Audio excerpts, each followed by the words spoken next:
Good morning, everyone. How are we doing today? So, hey, one of the things that I wanted to talk about because I'm seeing more and more of these YouTube entertainers who like to play in the real estate investing arena misquote or misunderstood. That's a better word. Misunderstand or misunderstood delinquency data.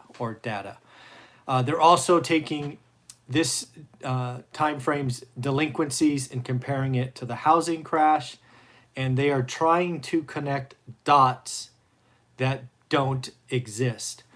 So let me give you kind of firsthand experience of delinquencies going to REOs, going to foreclosure, right?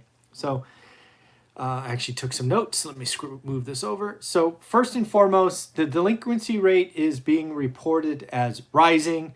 Delinquencies typically go through 3 stages.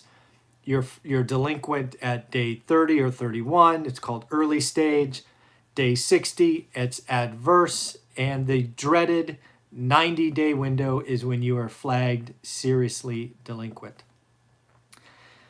Back in the housing crash, what was very well known in the industry and in the investing world is no bank would work with you until you were seriously delinquent.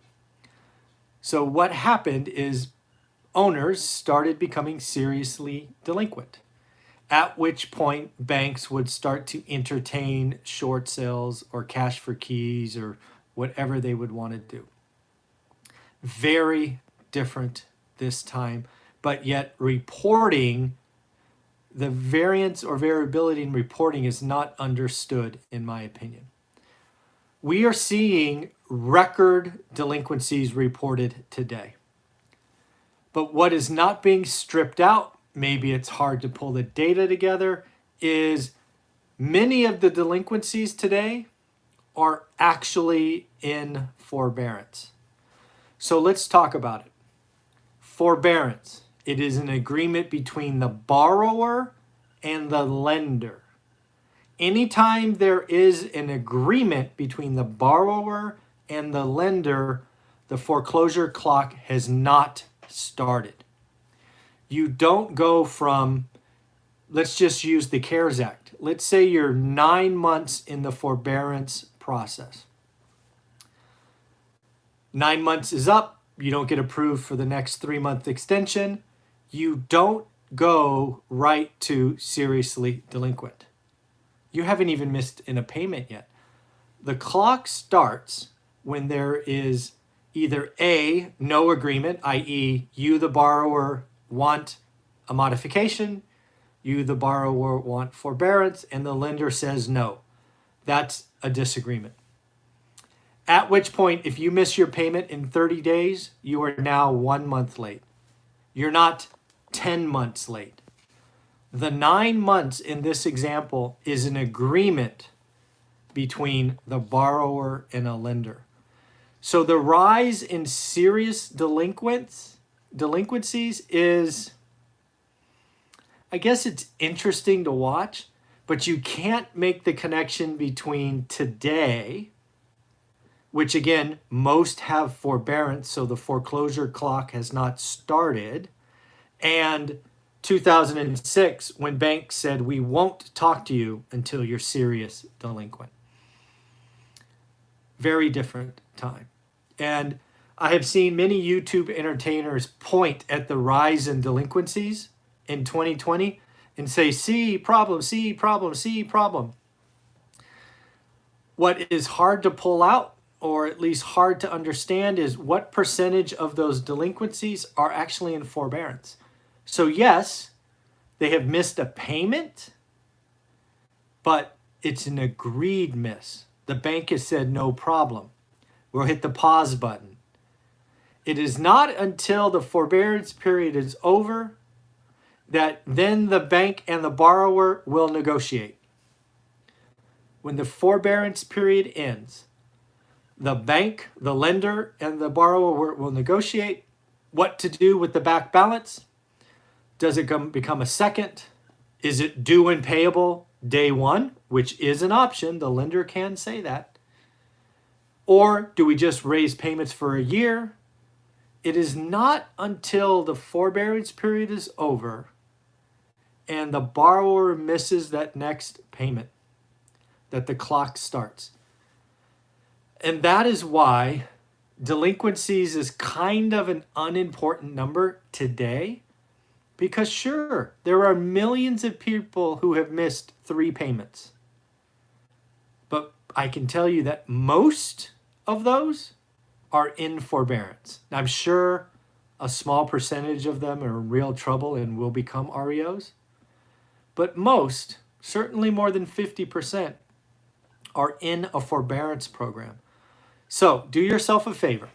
When you see a YouTube entertainer talk about delinquencies and they just talk about it as, hey, look at all these millions of folks that are 90 days, or they'll use the term serious delinquent, and then try to scare you into a crash that is coming, realize that they're playing with dirty data. And again, a lot of these folks use a data source called CoreLogic.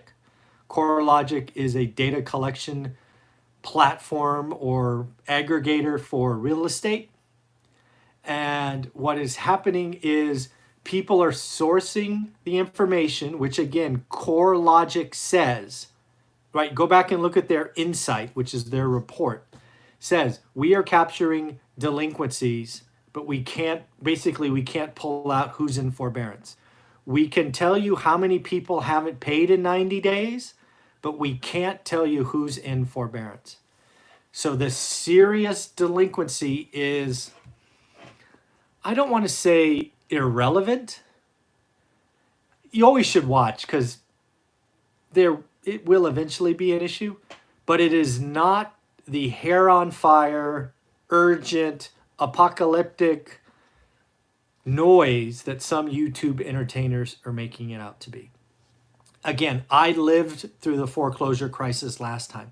It was like the only image I can think of is something big flowing through a snake. You could just watch it. You are first early stage delinquent, then adverse, then seriously delinquent, then notice of default, then the time for that, then a foreclosure auction on the steps, and then, an REO if the bank took it back. It was horrible. But that clock, that process has not started today. Don't believe the noise.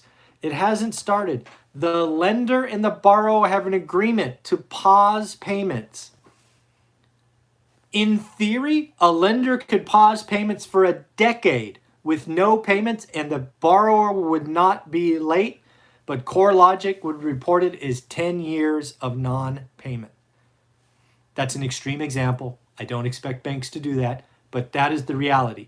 If the lender and the borrower agreed to 10 years of no payments, a pause button, CoreLogic reports that is 10 years of no payments, but it has not started the foreclosure process.